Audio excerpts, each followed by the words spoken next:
Next up, we are pleased to welcome Mr. Charles Fadel, the founder and chairman of the Center for Curriculum Redesign at Harvard University and the global education thought leader, futurist, and inventor. He has traveled and impacted education around the world and is the author of many educational works spanning many dimensions of education, including the use of artificial intelligence in education. One of his publications has been translated into more than 23 languages, and because a lot of our teachers are Albanian, it is now available in Albanian. After this presentation, we'll share a link which you can use to find and download a 3-page summary of his work, 4-Dimensional Education, the competencies learners need to succeed. Today, Charles will be investigating education in a post-COVID world and ways to utilize educational technologies in educating a whole child for a whole world, and what the new elements of focus in education should be, including providing educators with EdTech tools and training to enable a new post-COVID level of education. Welcome. Well, thank you. Should I launch into the presentation? Take it away. Thank you. All right. So hello, everyone. I'm going to share my screen. Hold on just a sec.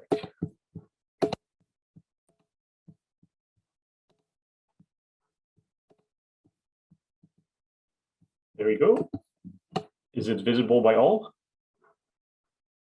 And can you hear me okay? Yeah, you sound good and it looks good to everyone. Okay, so let's go into this. So yes, it is true that COVID has created enormous disruption, but COVID is just one of many disruptions that we have been going through. It's just that some of these disruptions are more rapid or more intense, and some are slower and long-term. For instance, here's a series of some of them. Right here, I had it as antibiotic resistance, but it's really about diseases in general. But you see global warming, inequities, intolerance, privacy, pollution, etc. We've been living with this for a while. It's just that now it's getting to a point where it's no longer tolerable, survivable, sustainable. So our education obviously needs to educate youngsters and ourselves to be able to tackle these challenges. And what does that mean? What kind of education would we mean to tackle these challenges? On top of it, we have technological disruptions going on, and some are good and some are bad, and some have bad unintended consequences. Look at Twitter, for example, in the US undermining democracy because of Trump. So there are all sorts of ways this can play out, and it's up to us to use these technologies with wisdom. So I'm going to ask you to enter in the chat, what do you think our children or ourselves need to be successful in a modern world? And at the end of the presentation, I'll review all of that, and we'll see how that matches with what I'll be saying in a moment. So please take 60 seconds and enter in the chat what you think we and our children need to be successful in a modern world. I'll be quiet for another 55 seconds.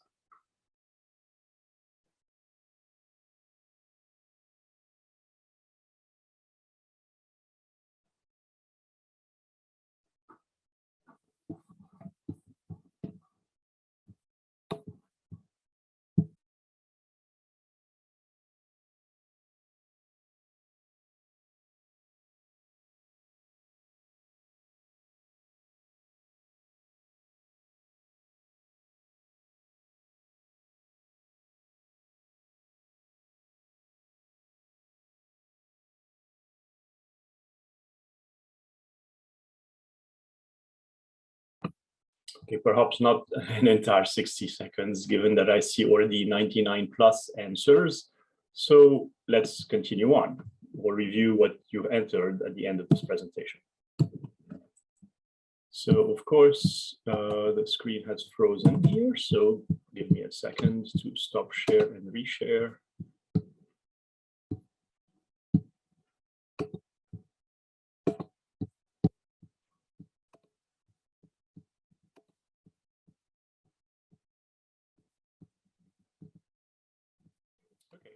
So continuing on, here's our philosophy of it.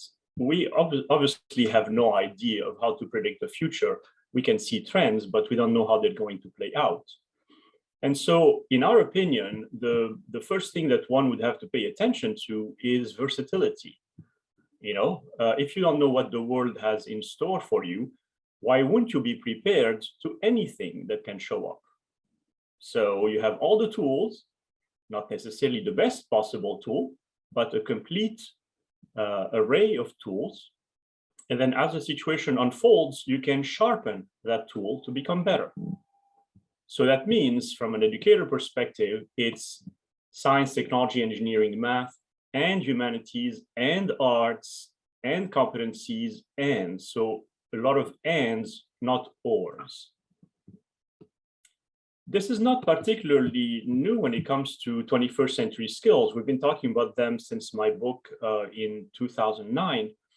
And a lot of countries around the world, perhaps even yours, it's hard to see in Europe because the points are so dense. But a lot of countries have adopted, in one way or another, talking about 21st century skills. But as I'll show you in a moment, there's only so much progress that humanity has made into their education systems. Number one, it's a question of not just adopting these skills, but also deciding on the knowledge side, what actually matters nowadays. Not everything has the same importance, the same cognitive density. So for instance, if we were to take the example from early European history, things like Athens' democracy or Sparta's autocracy, or philosophers and scientists, or Alexander the Great, have a lot more importance than some of the more just factual representations. In other words, the chronology is for support of the important moments. And so there should be a lot more focus on these important moments and a lot less focus on, various other chronological topics. That's number one. Number two, when we teach content, we also need to make sure we teach content in a way that's understood by the students deeply. In other words, we teach core concepts. What do I mean by core concept? Here's an example. So everybody has gone through mathematics of exponentials. Everybody may have learned f of x equals e at the x power, but very, very few people have learned the concept behind that. It means deceiving then explosive. Literally speaking, deceiving then explosive. That's what an exponential is. And that's why all our governments reacted so poorly to the pandemic and continue reacting so poorly, because they don't understand that things start very slow and very invisibly, and then they explode on you and it's too late. So whether it's pandemics or global warming, we need to teach these core concepts. And these are literally 3 words worth trillions of dollars. It has cost us trillions of dollars around the world because our politicians and the population at large doesn't understand the concepts behind exponentials, not just the math of exponentials. So whatever your discipline, you have to make sure that you're teaching the concepts behind the, so what? Even if I know this piece of information, what do I make of it? What is it for? Okay. Then there are major themes that need to be embedded, environmental literacy, global literacy, information literacy. I mean, you've seen with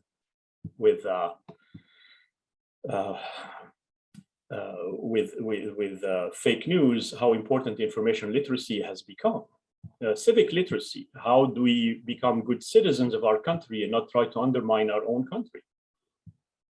It's hard to believe that one has to teach this, but here we are. Obviously, digital literacy and ways of thinking as well.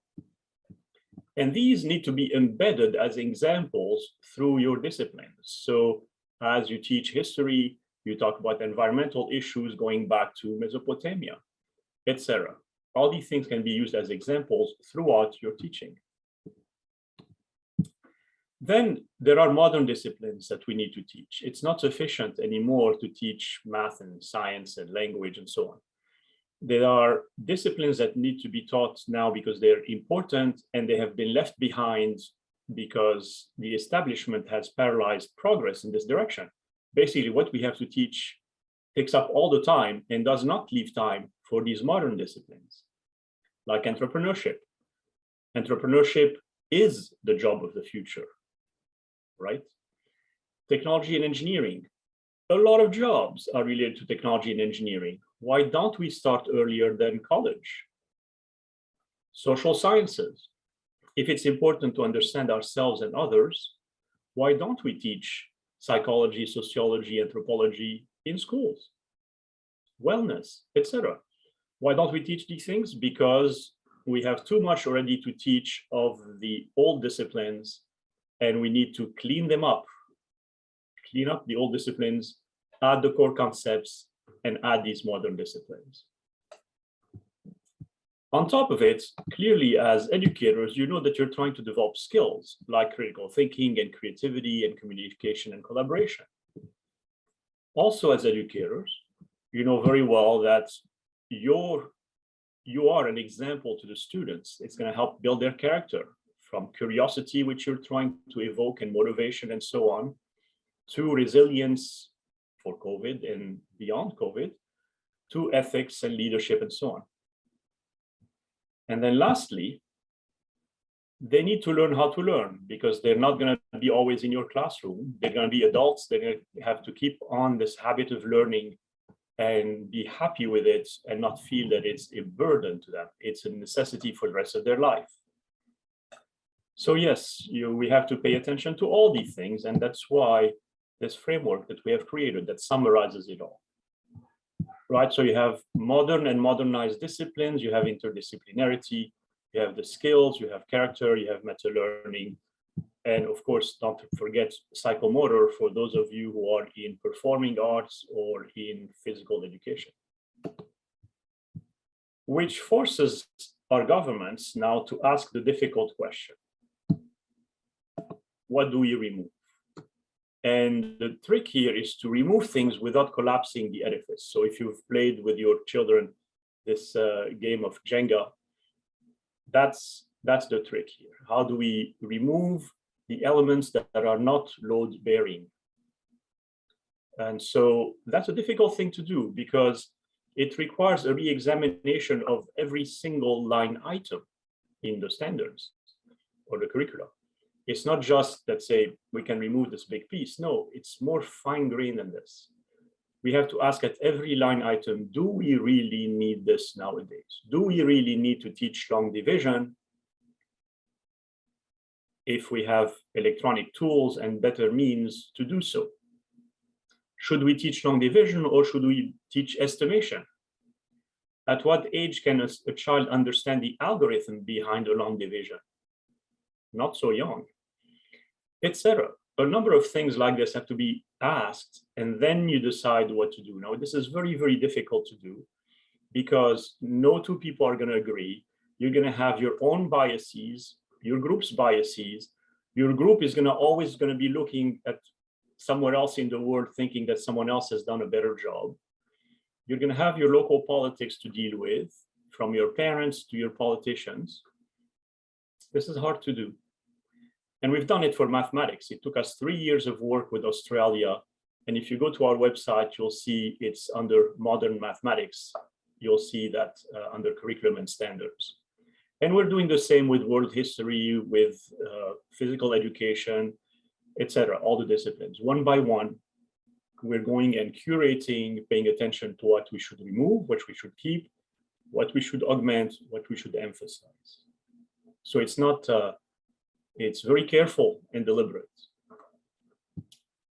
Now, that said, governments have not done well in helping you as teachers.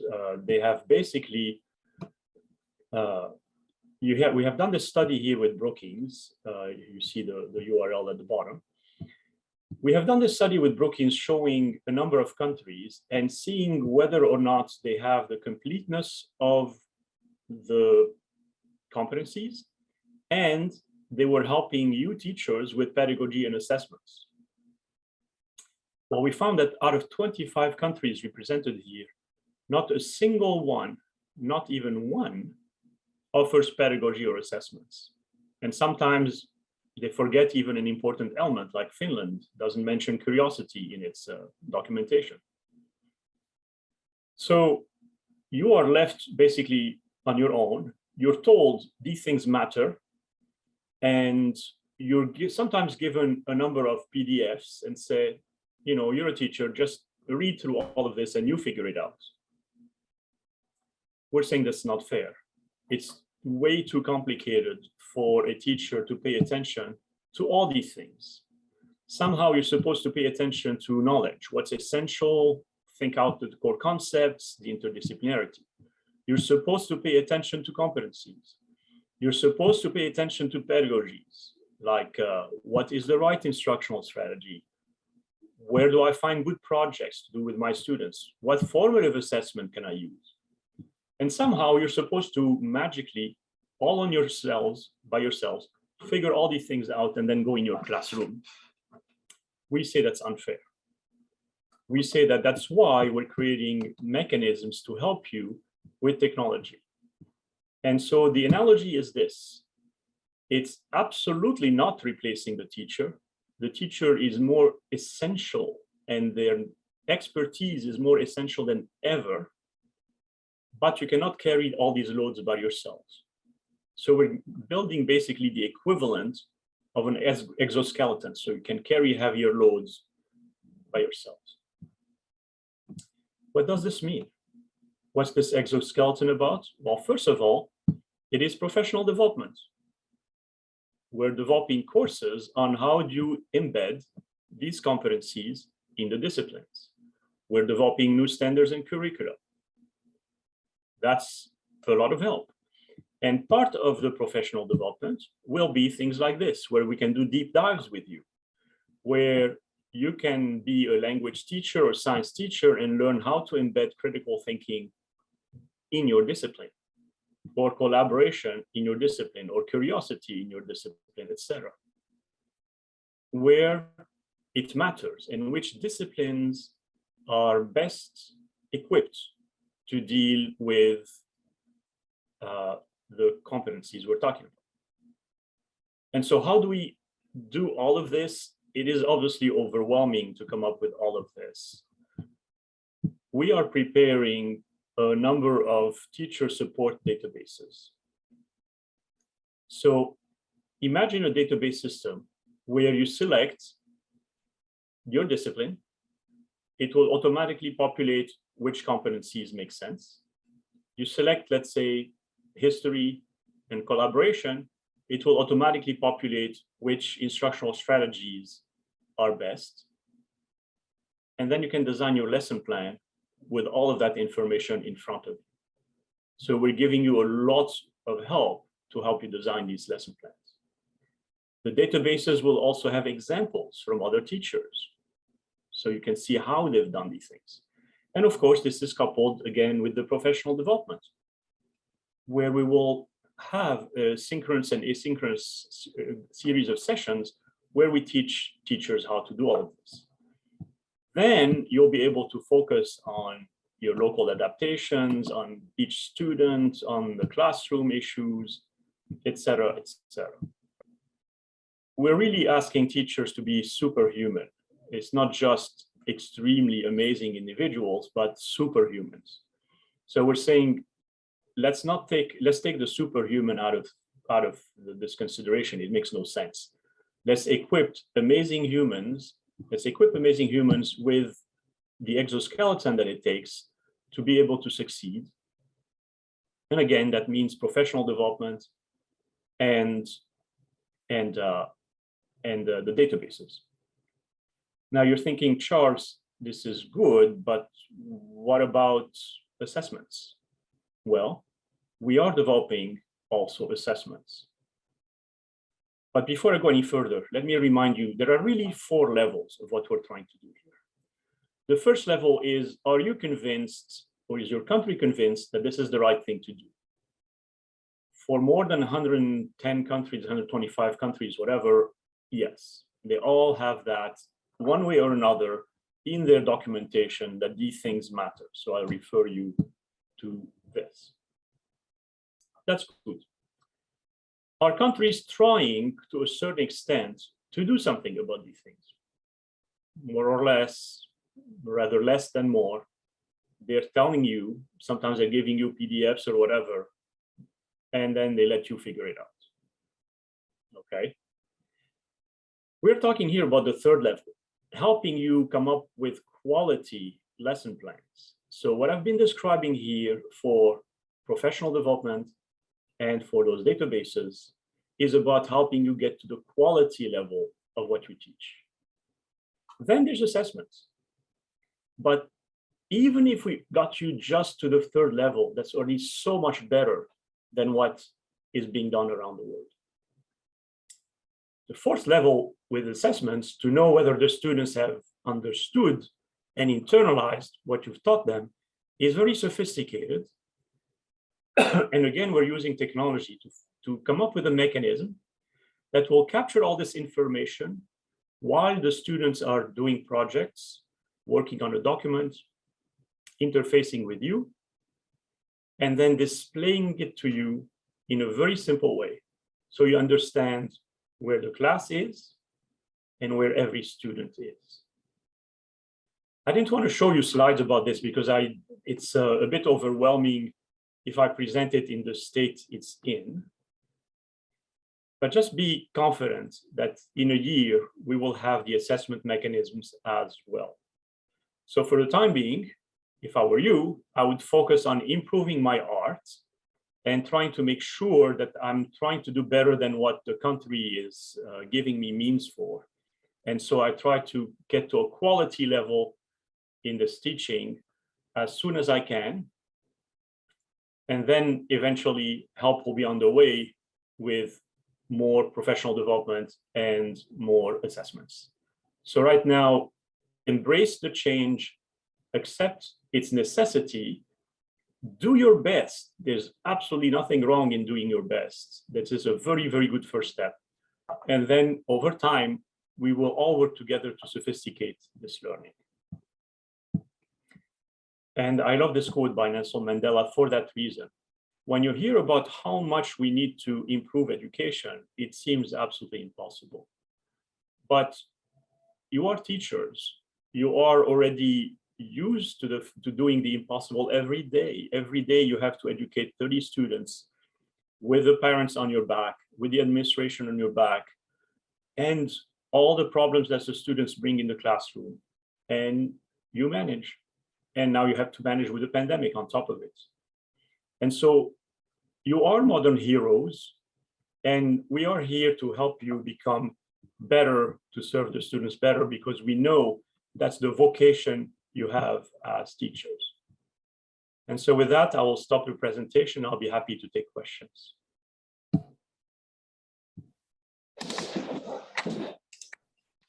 That was wonderful. A lot of people, I don't know if you can see the chat box, are saying how motivational your presentation has been. No, thank you. It's an honor, really. I'm going to scroll all the way back up to the beginning and see what the answers to my first question. So communication technology, interpersonal relation, change, 21st century skills, technology, adaptability, creativity, flexibility, communication, critical thinking, et cetera, et cetera. Well, everybody has said it, you know, so you already knew that these things are necessary: emotional intelligence, empathy, etc. So you know these things are necessary. It's just that, as we discussed, how do you get there? Yeah, so there was a question about, so the vision and the creating professional developments. Where do you think the best professional development comes from? Will it eventually come from the government, the ministries of education, or do you think the best professional education, professional development is from fellow teachers, from fellow educators? It's really a combination of both. And I would not necessarily say put the government. There's a third category besides the government and teachers. The third category is organizations, nonprofit organizations such as ourselves. we are already way ahead of these governments. And so obviously there's a language barrier when it comes to countries like Albania and lots of other countries for that matter. But the material is prepared in English, and it will be up to every country to find itself a publisher or a university or someone who's willing to take this material from us, become a train-the-trainer center, and then go from there and train the teachers. So that's one mechanism. As part of this tool, you also have the latitude to join a community of practice inside the tool. So when you design your lesson plan, you are going to be able to look at the entire library of lesson plans inside. So you may find something from an English teacher or whatever, that's more or less what you're looking for. It will have been curated by us. This is really important. So it's not like open education resources. It's going to be curated carefully, and it will only be in the database if it's of a high quality. So think BBC, not general television, high quality programming. Yeah. And so that goes into the database. You suggest an idea, we help you curate it. Your fellow teachers now can help you curate them, and then they go into the database. So you see, you ally together the nonprofit side that brings you this information and the collaboration between teacher to make reality of this information. So with all of that, you don't necessarily have to wait for your government to do anything. Yeah. Yeah. Yeah, wonderful. So with these NGOs and these teachers as well, it seems like a global kind of collaboration would be ideal as well. Having not like yourself and then teachers from Albania, the translating of your work so it's made available to teachers that don't speak English and those things. Seems one of the most important elements is global collaboration. Yes, absolutely. And that's one drawback to having so many different local languages. I understand the value, the identity related to it, etc. Don't get me wrong. It's a richness of humankind. At the same time, it doesn't help the scaling of some of these ideas without translation. Yeah, it's very limiting. It's something we find a lot as a lot of the trainings, even this conference is in English, but there's a lot of teachers that could benefit that can't get very much because they don't speak the language of training. Right. Well, luckily, we have more and more automatic translation going on. And so that will help to 80% of the level. You know, it may be, it may not be the most perfect translation, but at least you can follow it.